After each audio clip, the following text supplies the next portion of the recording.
La chiamavano bocca di rosa, metteva l'amore, metteva l'amore. La chiamavano bocca di rosa, metteva l'amore sopra ogni cosa.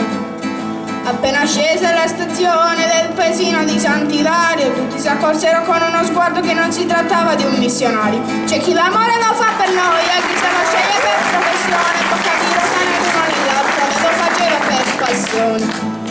Ma la passione spesso conduce a soddisfare le proprie voglie, senza indagare se il concupito e il cuore libero pure moglie. Fu così che da un giorno all'altro bocca di rosa si tira addosso ira funesta delle cagnette cui aveva sottratto l'osso. Ma le comari di un paesino non brillano certo le iniziative, le contromisure fino a quel punto si limitarono all'inettiva.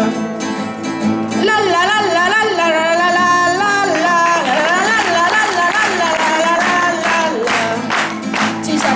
Da buoni consigli, sentendosi come Gesù nel Tempio, si sa che la gente da buoni consigli se non può più dire cattivi esempi. Così una vecchia mai stata moglie, senza mai figli, senza più boie, si prese la briga del certo gusto a dare a tutti il consiglio giusto. E rivolgendosi alle cornute, l'apostrofo con parole acute, il frutto d'amore sarà punito, disse dall'ordine costituito.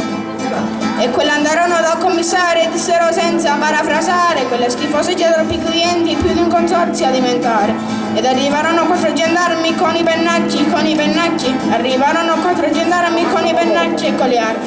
Spesso gli sbirri e carabinieri al proprio dovere vengono meno, ma non quando sono in alto uniforme, li accompagnarono al primo treno. La la la la la la la la la la la la.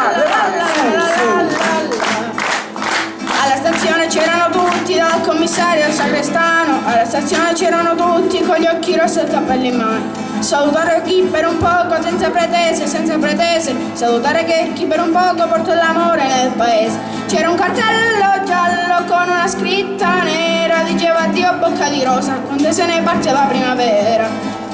Ma una notizia un po' originale non ha bisogno di alcun giornale, come una freccia dell'arco scocca vola veloce di bocca in bocca.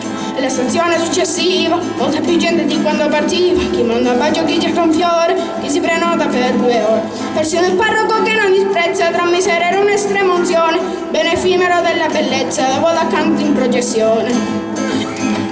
Con la vergine prima fila e bocca di rosa poco lontano, si porta a spasso per il paese l'amore sacro e l'amor profano.